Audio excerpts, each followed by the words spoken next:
तो स्वयं को आत्मा निश्चय कर परमात्मा को यथार्थ रूप से याद करना, ये राजयोग मेडिटेशन है, जिसमें 3 बातें बताई। आत्मा का निश्चय हो, मैं बोलने वाली, देखने वाली, सुनने वाली, हर कर्म करने वाली आत्मा हूँ, और यथार्थ हो, ईश्वर की पहचान यथार्थ हो, वो कौन है, वो कहाँ है, क्या उनका स्वरूप है, कैसे मिल सकते, ये सारी रोशनी हो, हमें पूरा एनलाइटनमेंट हो, और फिर उसकी याद हो। तो इसलिए उसके लिए हमें क्या करना होगा? 3 कारणों से मन नहीं लगा ईश्वर में। एक तो खुद का अज्ञान, दूसरा परमात्मा का अज्ञान, और तीसरा मन इतना मैला। मन मैला होने के कारण प्रभु की याद कैसे टिकेगी उस मन में?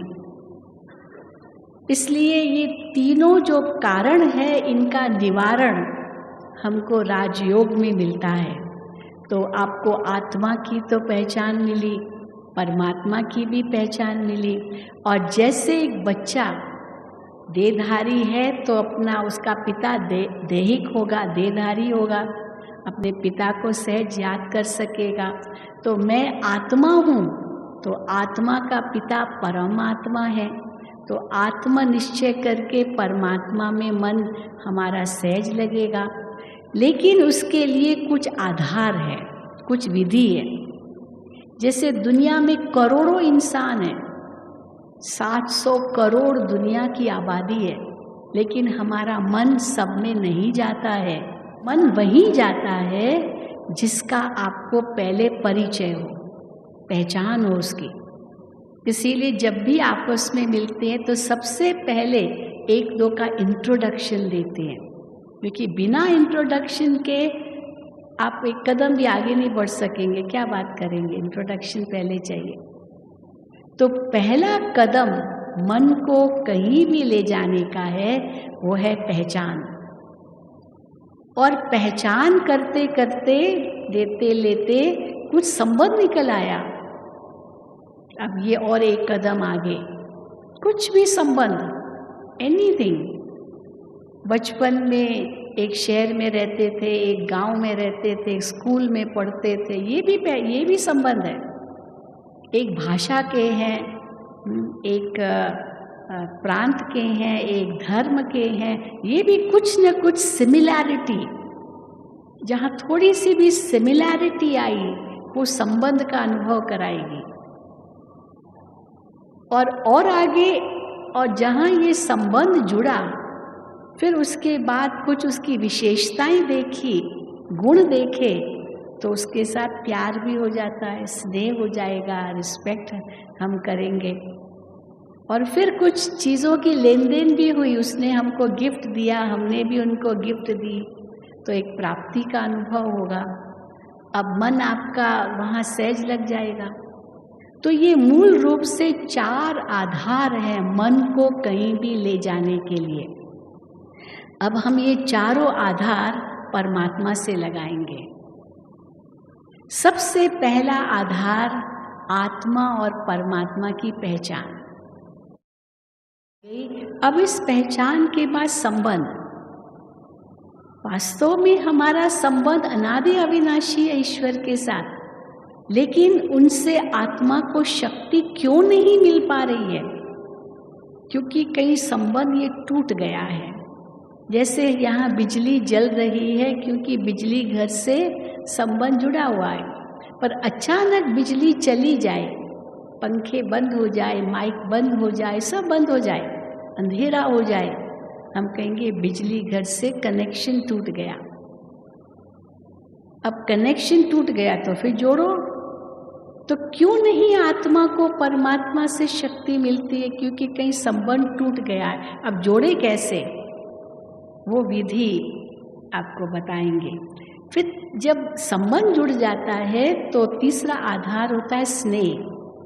आज जो हमारा ईश्वर के साथ जो स्नेह होना चाहिए, वो बदलकर स्वार्थ में परिवर्तित हुआ है।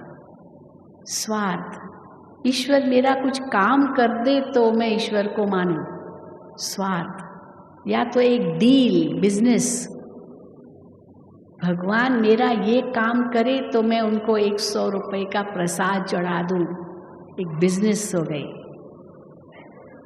तो ये स्वार्थ जहां आ गया वहां प्रेम खत्म हो जाता है। जहां स्वार्थ आ गया वहां वन वे ट्रैफिक हो जाता है। प्रेम में तो न्यौछावर होना होता है, प्रेम में तो समर्पण होना होता है, प्रेम में तो त्याग होता है। अब वो प्रेम ईश्वर के साथ चाहिए। और फिर तो परमात्मा से प्राप्ति क्या होती है ये भी पता नहीं है। हम छोटी छोटी प्राप्ति ईश्वर से करना चाहते हैं, छोटी छोटी कलयुगी दुनिया की। हे भगवान, हाँ इतना मेरा काम कर दो, मुझे प्रमोशन दिला दो, मकान दिला दो, मकान, गाड़ी दिला दो, बच्चा दिला दो, बच्चा दो, ये दो दो दो, कोई न कोई वस्तु मांगते हैं भगवान से, कुछ न कुछ छोटी मोटी। या तो भगवान से कोई गुण मांगते हैं, हे प्रभु शांति दो, शक्ति दो, ये दो वो दो।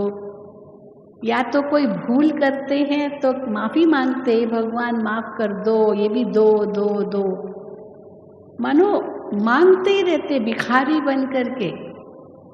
वास्तव में परमात्मा कहते हैं भिखारी मत बनो, तुम अधिकारी हो। कैसे अधिकारी हो? कोई वस्तु मांगने की जरूरत ही नहीं है। परमात्मा ने इतना हमें दिया है जो हम उसका कितना उपयोग करते हैं ये पहले हम देखें। अगर वो सही उपयोग जो दिया है उसका नहीं कर रहे हैं तो हमें और मांगने की आवश्यकता भी नहीं है, क्योंकि दुनिया में कितने करोड़ों लोग हैं जिनको ये भी नहीं है जो हमारे पास है। So how can I ask for anything more? ये तो बहुत बड़ी सेल्फिशनेस है, बहुत बड़ा स्वार्थ है। इसके बजाय अगर ईश्वर से सच्चा स्नेह है तो जो भगवान ने दिया है उसका धन्यवाद करो। Keep thanking God for what you already have been given by God. तो जब हम अंदर से धन्यवाद करते हैं तो दिल में ईश्वर से इतना प्रेम जागृत होता है। इसलिए नहीं होता क्योंकि स्वार्थी है, और चाहिए और चाहिए। इसलिए कल भी बहुत सुंदर व्याख्यान चल रहे थे, देवता किसको कहेंगे? जो देता है, देता है, देता है। तो जो देता है उसको मिलता भी है। ऐसे नहीं कि क्योंकि आप एक हाथ से देंगे दूसरे हाथ से मिलता है, इसलिए मांगने की तो जरूरत ही नहीं है। कई कहते हम वस्तु भगवान से नहीं मांगते हैं, लेकिन भगवान से शांति तो मांगे, पर वो भी मांगने की चीज नहीं है, वो तो गुण है। वो गुण तो ग्रहण किया जाता है, मांगा थोड़ी जाता है। अब गुलाब के फूल में खुशबू है, अब वो खुशबू आप उनसे मांगते थोड़ी हो। वो फूल आप अपने नाक के पास ले जाएंगे और श्वास लेंगे तो उसकी खुशबू आपको मिलेगी, वो तो दे ही रहा है अपनी खुशबू। तो जो वस्तु अपना गुण दे ही रही है उनसे मांगा थोड़ी जाता है। परमात्मा तो शांति का सागर है, प्रेम का सागर है, आनंद का सागर है। तो गुण मांगने की बजाय अधिकारी है हम। जो परमात्मा के गुण हैं आत्मा के भी वही गुण हैं। इसीलिए आत्मा को परमात्मा का अंश कहा गया है। अंश, अंश का मतलब ये नहीं कि उसका कोई टुकड़ा है, अंश का मतलब है क्वालिटी इज द सेम। जो परमात्मा के गुण हैं आत्मा के भी वही गुण हैं। वो शांति का सागर है तो मैं आत्मा शांत स्वरूप हूँ। वो प्रेम का सागर है तो मैं आत्मा प्रेम स्वरूप हूँ। वो आनंद का सागर है, मैं आत्मा आनंद स्वरूप हूँ। तो शांति, प्रेम, आनंद मांगने की बजाय हम अधिकार से वो अनुभव करें। कैसे? हम परमात्मा को शिव बाबा कहते हैं, उसी निराकार ज्योति स्वरूप को। शिव बाबा आप शांति के सागर हो तो मैं आत्मा आपकी संतान शांत स्वरूप हूँ। I have a right, I am that. इसलिए जैसे ही हम ये चिंतन करते हैं, शांति का अनुभव तो एक सेकंड में होता है। How far away is peace from you? It is only one thought away, only one thought. केवल एक सोच की दूरी पर है शांति आपसे। अगर आप ये सोचते हैं मैं एक शांत स्वरूप आत्मा हूँ, शांति धाम का वासी हूँ, शांति के सागर परमात्मा की संतान हूँ, तो दुनिया की कोई भी शक्ति आपको अशांत नहीं कर सकेगी, नहीं कर सकेगी, ये गारंटी है। इसलिए आपको 3 बार ओम शांति कहलवाती है। दादी जानकी तो कभी नहीं भूलती ये कहलवाना। और फिर कहेंगे मैं कौन, मेरा कौन। तो ओम शांति पहला है मैं कौन, मैं आत्मा शांत स्वरूप। मेरा कौन, वो शांति का सागर। फिर तीसरी बार ओम शांति में कहाँ से आया हूँ, शांति धाम से आया हूँ। तो जिसका स्वभाव शांति, जिसका पिता शांति का सागर, जिसका धाम शांति का धाम, वो अशांत कैसे हो सकता है? हो ही नहीं सकता। केवल सोच में परिवर्तन लाना है। इसीलिए कहते हैं as you think so shall you become.